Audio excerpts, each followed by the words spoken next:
For more on how immigration is affecting communities across the U.S., we turn now to two Democratic mayors, Chicago's Brandon Johnson and Denver's Mike Johnston. Gentlemen, welcome to Face the Nation. Good morning. Thank you for having us. Thanks for joining us. And Mr. Mayor of Chicago, I want to put to you a question about what seems to have developed overnight. There are reports of a plane from Texas landing in Chicago carrying more migrants that arrived around 1 a.m. I'm wondering if Texas officials gave you any heads up. Who's on the plane? What happens next? Well, what we have is clearly an international and federal crisis that local governments are being asked to subsidize, and this is unsustainable. None of our local economies are positioned to be able to carry on such a mission. And what we have attempted to do is to create structure and some coordination around this humanitarian crisis. And unfortunately, the governor of Texas, Governor Abbott, is determined to continue to sow seeds of chaos. And last night and several nights before, a number of buses continue to arrive in the city of Chicago and throughout the country without any coordination. And now he's taken on this very dangerous task of placing individuals on airplanes and flying them into our various cities. This is certainly a matter of not just of our national security, but it's the type of chaos that this governor is committed to administering. Mr. Mayor of Denver, to be clear here, I know that you have looked at New York and Chicago making decisions to restrict bus arrivals. Are you trying to take measures in your city to restrict them from even arriving in the first place? No, all we want is a system that is humanitarian for both the new folks that are arriving and for our cities and our city employees. And so we understand there will be an inflow. We have already had 35,000 migrants arrive to Denver. We've successfully helped them integrate into the country here. What we don't want is people arriving at 2 o'clock in the morning at a city and county building with women and children outside in 10-degree weather and no support. And so we want buses here to do what every other bus does, which is land at a bus station and a bus stop and hours when we can have staff there to receive them and to direct them towards services. And so we understand the flow is coming. We just want it to be coordinated and in a humanitarian way, which we think makes it effective for the city and for those newcomers. So that means things like arriving 8 to 5, Monday to Friday with notice. Right. And I understand that you haven't been able to get the state of Texas to stop sending people. But when it comes to your party's leadership, as Senator Graham said, you have asked the White House for more help. Did they respond to your public call? Yeah, we've talked to the White House, we've talked to leadership there, and we think they agree on the core needs that we see. I mean, we think this is a solvable problem. There are key priorities we need. We need federal dollars to help support our work here in the cities. We also need federal dollars for more support at the border, the ability to adjudicate asylum claims more quickly so they can be done in 90 days and not in 4 to 6 years. That makes a massive difference. If we have the resources for cities to support us. If we have, when people arrive, we actually have work authorization when they get to a place like Denver so we can put them to work, which is what they want. And we have a coordinated entry plan where it's not just the governor of Texas deciding what cities to send people to, but it's actually the way we've welcomed asylees in this country for years. When we had asylees from Afghanistan or Ukraine, we had federal support, we had coordinated entry, we had work authorization, and those efforts worked quite smoothly. America knows how to do this. We think we can do it here. Right. Those are different programs for those refugees, but I hear your point on the work authorization. Mayor Johnson of Chicago, did the White House give you what you need in your public call this week? Well, look, I think there's no secret here that we need comprehensive immigration reform. This comprehensive immigration reform would certainly transform this situation. In fact, it solves this crisis. What we have said repeatedly is that we need Congress to act to provide the resources that are needed in order to carry out this mission. But what we can have is a governor in the state of Texas acting the way he is acting. And quite frankly, the rogue buses that are being dropped off across this country in the middle of the night, leaving people with no real support at all, no coordination with the local municipalities. That type of chaos is It's certainly dividing our country, and we need better coordination between all levels of government to be able to respond to this mission. When you reach out to the governor, I'm assuming you have, do you get any response? Well, we sent an entire delegation to the border to see firsthand what's happening at the border. I've actually spoken with leaders of the Mexican government. They're having the same challenges that we're having here in America. And so there has to be a real coordinated effort to be able to respond to this crisis. Again, putting people on airplanes and dropping them off in the city of Chicago and Denver and New York without any coordination, without a manifest. I don't know how many federal laws or aviation laws he could be violating, but this type of chaos is not what's needed in this moment. We need a coordinated effort between all levels of government to ensure that this humanitarian mission, that's an international crisis, is met with the type of civility and sanctity that's required. Understood. I mean, I checked the weather in both of your cities. It's 32 degrees in Chicago. It's 25 degrees in Denver. I'm guessing someone walking across from Mexico isn't outfitted for that kind of frigid arrival. Yeah, we see that's that every absolutely day. right. We have folks arrive in T-shirts and sandals. Yeah. It's I want to talk about this more, but I have to take a commercial break. So if you would both stay with us. As we do that, I'll be right back with you and be back with you all in a moment. So stay with us.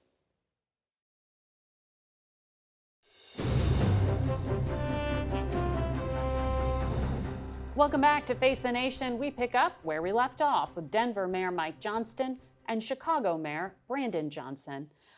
Gentlemen, I do want to pick back up on one of the points you raised. Mr. Johnson of Denver, the White House says it takes 30 days to process work permits and temporary protected status for some of these migrants. You're saying you need people to arrive ready to work. What happens in that 30-day period? Why is that not fast enough? Yeah, we were grateful for the government's action, including the Secretary's action, to provide temporary protective status for Venezuelans who arrived before July 31st. We advocated for that. They made that change. That was a huge help. The challenge now is Venezuelans who have arrived in the last several months are not eligible for that temporary protective status. They often don't have a path to work authorization, and they may have an asylum claim that is 3 or 4 or 5 years in the waiting until that claim is heard. And so the challenge is on our city streets. We have folks that are here who, whenever I talk to migrants, I was with them yesterday, they'll just say, I only want one thing, which is the ability to work. And we have employers calling me every day saying, hey, Mayor, I have open jobs. Can I please hire these folks? But we have folks that right now are currently without a path to work authorization. We'd love to see that path to work authorization expand for more recent arrivals the same way the Secretary helped it be possible for those who arrived before July 31st. And that was done through federal authority, through the administration, but changing the law would require Congress to alter some of these programs. I thought it was interesting, Mayor Johnson of Chicago, you also made the point that when it came to Afghans and Ukrainians, they arrived without a problem in your city, and that you would like to replicate that program for everyone. That's exactly right. There are 30,000 Ukrainian refugees that are in the city of Chicago right now. The difference is, of course, they were fully supported by the federal government, and they were able to acclimate themselves and integrate into our economy. We have a number of asylum seekers from Central and South America and the continent of Africa. And the question is, why are we not providing that same support and treatment? Here, look, the bottom line is this. We need Congress to act, and we need them to do it expeditiously.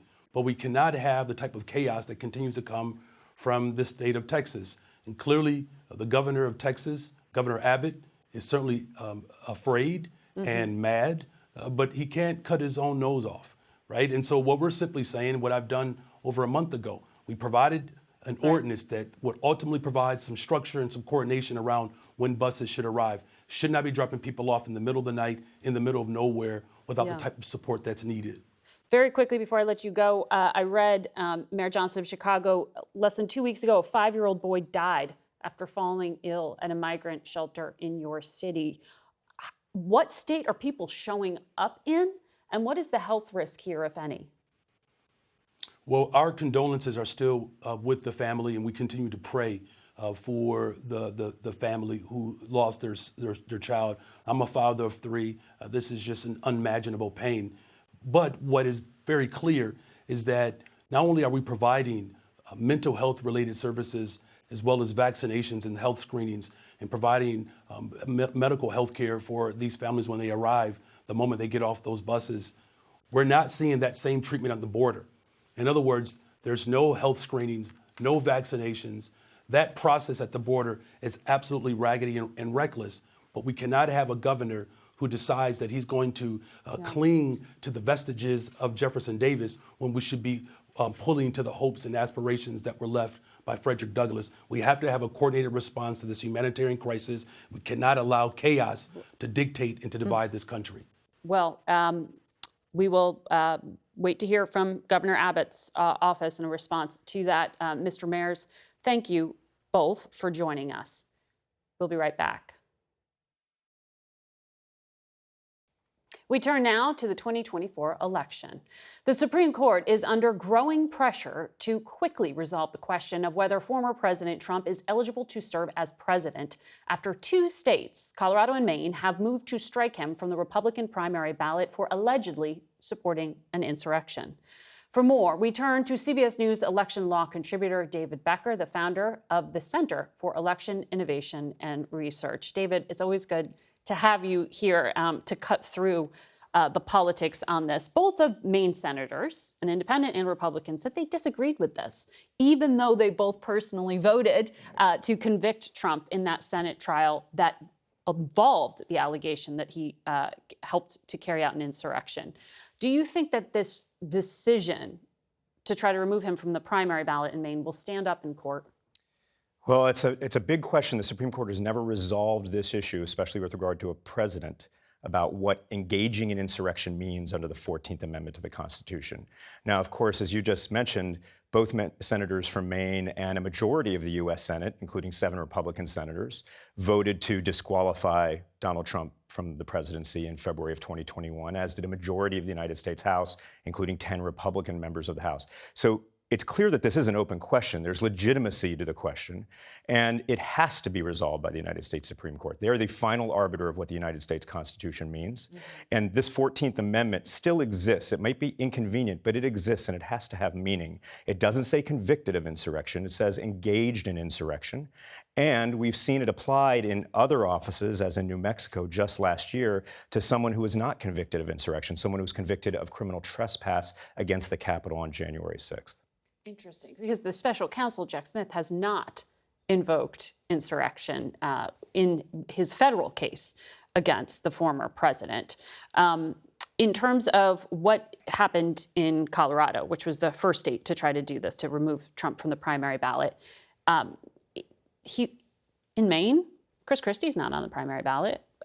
In New Hampshire, Joe Biden is not on the primary ballot. So does any of this really matter, I guess, is the question. Well, I think it might matter, and certainly we need this resolved, because Donald Trump may very well end up being the nominee, and it's important to resolve this as quickly as we can and on the merits, so that the Republican Party knows if it has a qualified nominee, so that election officials can print their ballots, which has to be done well in advance, so that voters know what the choices are. But as you point out, it's not anti-democratic per se to disqualify someone from the ballot. Everyone under 35 is disqualified from being the president of the United States. Anyone who's not a natural-born citizen, for instance, Governor Schwarzenegger, former Governor Schwarzenegger of California, is not eligible to be president. Barack Obama and George W. Bush aren't eligible to be president because they've served 2 full terms. So this is working through the process. This is the beginning of that process. And fortunately, whether you agree with it or not, this process is moving quickly, and the Supreme Court now has it, at least in reference to the Colorado case. And hopefully they'll recognize, and I think they will recognize, the importance of them ruling clearly and quickly on this issue. So Republican Representative Thomas Massie of Kentucky, who endorsed Governor DeSantis, was out there yesterday on the campaign trail, and he said, Congress is the ultimate arbiter of whether we recognize electors from the states or not. He said, I could be inclined to not recognize electors from those states because he doesn't like what they're trying to do here. Can they? Can he do that? Well, first of all, as we saw in 2021 on January 6th, Congress can't just decide to throw out the results of an election they don't like.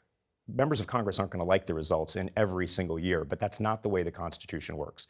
And the Electoral Count Act, which applied in 2020 and 2021, was reformed last year. Right. And we now have an Electoral Count Reform Act. And this strengthens the guardrails. It requires more members of Congress to object, 20% of each House of Congress to object in order to send it into deliberations.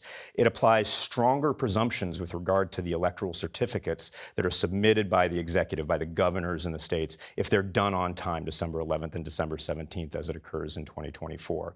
So I think it's going to be very difficult for Congress to just dismiss that. Also important to note, the Congress that gets to decide this is the next Congress. It's not the Congress that's currently sitting. It's the Congress that's elected in November of 2024. So the majorities might shift. And so assumptions made now might not apply in January of 2025.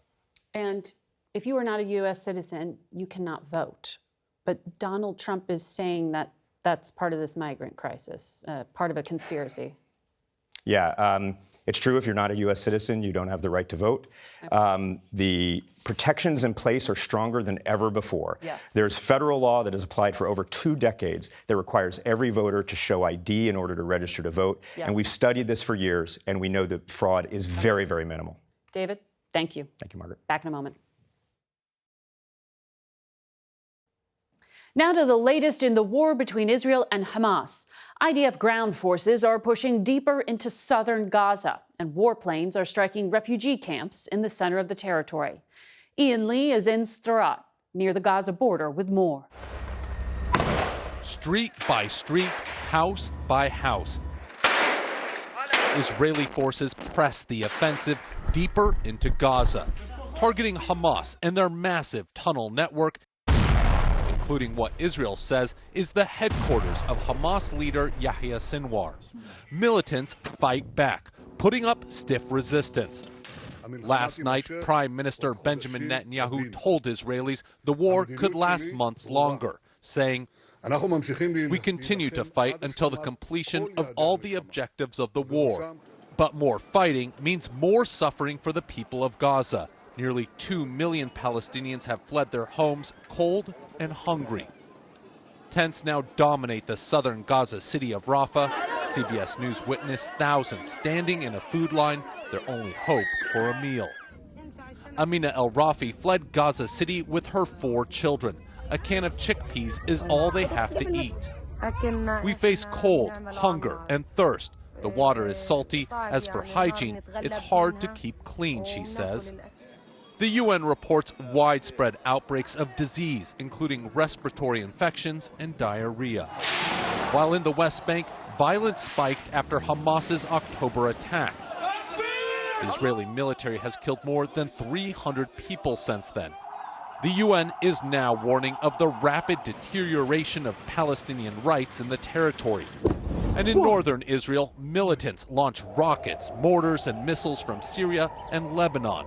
Israel responds in force. So we were called on... Captain Eitan of the Northern Parachute Brigade showed me their positions. They're all that stands between Hezbollah and Israeli communities. How tense is the situation here then? It could be pretty intense here in the shooting. Mostly, rockets, mortars could fall around here. A tension that threatens to escalate into another front in a region already at war. Few, if any, Margaret, will be celebrating the new year here.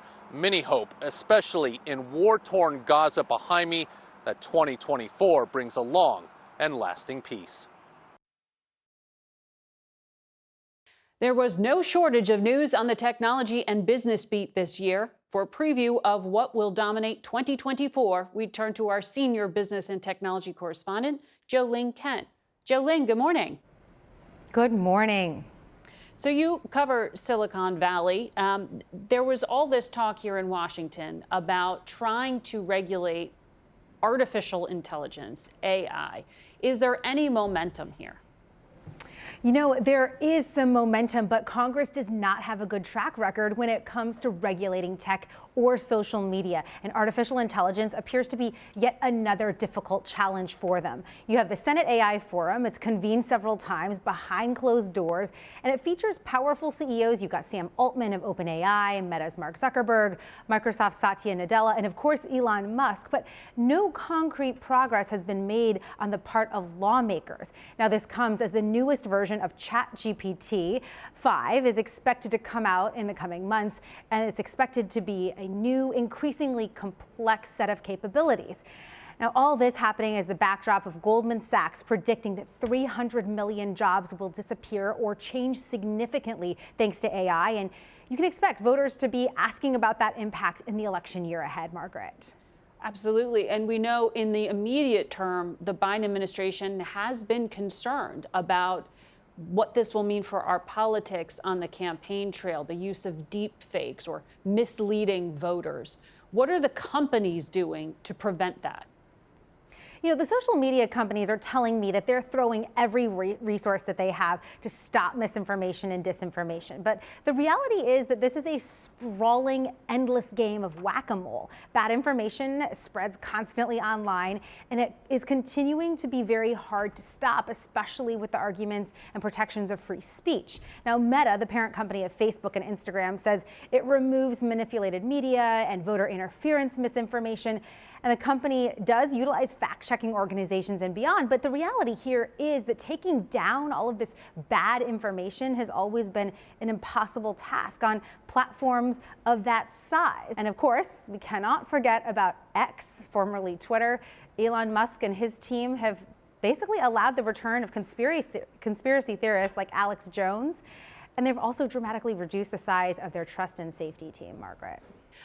Switching gears to the broader economy, which I know you watch as well. You know, the Federal Reserve had this end of year rosier prediction than many expected about what they may do with interest rates, including potentially carrying out 3 cuts. What's going to determine that for people who are, you know, thinking that things are too expensive right now in terms of borrowing money? Yeah, borrowing money is really expensive right now. You're absolutely right. And so the Fed's going to be looking at 3 main things: the job market, inflation, and GDP. That's the size and productivity of the economy, right? And as those main markers change and report, they'll decide how and when to cut rates. Now, at this month's Fed meeting, the country's top central bankers forecast that inflation will drop to about 2.4% in 2024, and then finally reaching that target of 2% in 2026. Now, we've also been looking at the dot plot, and those are some of the predictions about what's coming next year from the December Fed meeting. And we expect to see at least 3 rate cuts next year as the Fed is trying to land this plane for that soft landing, basically wanting to bring down inflation without triggering a recession. Now, as for when rates are going to be cut, Fed Chair Powell said something really interesting in December, and I want to share this quote with you. He said, "We're aware of the risk that we would hang on too long before reducing rates, and there is a risk that that poses to the economy." But meantime, we've been covering the vibe session here, right? There's a real disconnect between encouraging economic data on jobs and inflation and spending versus the reality of how people feel about their personal finances when it comes to your rent, your gas, and the rising cost of insurance. So this is a vibe session that went on throughout 2023, likely to continue well into the presidential campaign season. Jo Ling, thank you very much for joining us. Thanks, Margaret. Great to be with you. Now to the environment. Over the last several days, rogue waves, some over 20 feet tall, have been crashing down on the Southern California coastline, causing injuries and destroying property. And the region is bracing for more this morning. A recent study by an oceanographer at the University of California, San Diego, found that climate change may be increasing the size and frequency of big waves in oceans. For more, we go to our senior national and environmental correspondent, Ben Tracy, with a look at what more to expect in the new year. Ben, you've explained climate change is not the weather, but these broader climate changes can impact the strength of the things we experience in the weather. So after 2023, which was tough, what should we expect in the new year? Well, the climate scientists I've been talking to say that we should expect more extremes in 2024. You think of some of the things that we saw this past year when you talk about these record heat waves. You look at those wildfires in Canada that sent these plumes of black smoke into U.S. cities, record rainfall and flooding. They say these are things we are going to see more of. These are not one-off events that are happening. And in fact, when you talk about the record heat of 2023, the hottest year on record, 2024 expected to be even hotter than that. And the reason for that is scientists say we have this double whammy coming of long-term global warming, which is kind of making the baseline temperature warmer, but that is now coupled with a very strong El Nino. That's the warming of the tropical Pacific waters, and that tends to spike temperatures around the planet. And all of this is going to continue to happen as long as we continue burning fossil fuels. So what can Americans do to protect themselves and their property? We're going to have to start thinking a lot about the health impacts of climate change. You know, the wildfire smoke, for instance. People are going to have to really start thinking about, when do you wear a mask outside if you have wildfire smoke drifting into the neighborhood that you live in? Or when do you invest in an air purifier? Because this is something people are not dealing with for one day out of the summer. They're dealing with it for weeks and months at a time. Longer term, we're going to have to think about where we're living. We did a story this year about how insurance companies are pulling out of major coastal areas, major markets where flooding or hurricanes or wildfires are becoming big issues. So that's impacting the rates people pay for insurance. And in some places, they can't even get insurance anymore because the companies have said this just isn't worth it to us because there's going to be so much long-term damage. One of the things that we've seen the Biden administration emphasize is they want to transition away from combustion engines to these electric vehicles. And it's also a big challenge for the auto industry to make this shift. We saw all that play out with the auto workers strike this past year, and the companies saying they're losing money on these vehicles. So are Americans actually buying electric vehicles in the numbers needed? For this year, there's going to be a record number of EV sales in this country. It's going to top 1 million for the very first time. They now make up about 8% of new car sales in the United States. So EV adoption is actually growing year over year, and it has for the last couple of years, but it's not growing as fast as they once thought. And some of the reason for that is because these cars are still very expensive when you compare them to internal combustion engine vehicles. And people do have real concerns, not only about the range in terms of how far their car can go, but when they do need a charge, are they going to be able to get one on the side of the road? And that has been one of the major impediments to people adopting these cars. And you're now seeing the automakers, which had these grand plans for rolling out all these new models, they're starting to slow roll that and say, you know, we're not going to put these on the market quite as fast as we thought and not in the number that we thought. What's the holdup with getting the chargers rolled out?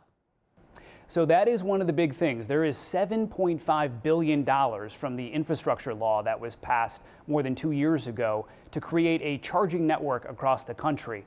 And just this month, you know, almost 2.5 years later, they finally installed the first charging station with that money. It actually is, it's in place in Ohio at a truck stop. I'm told there's a Waffle House right down the street, so if you're charging up, you can also get a little breakfast.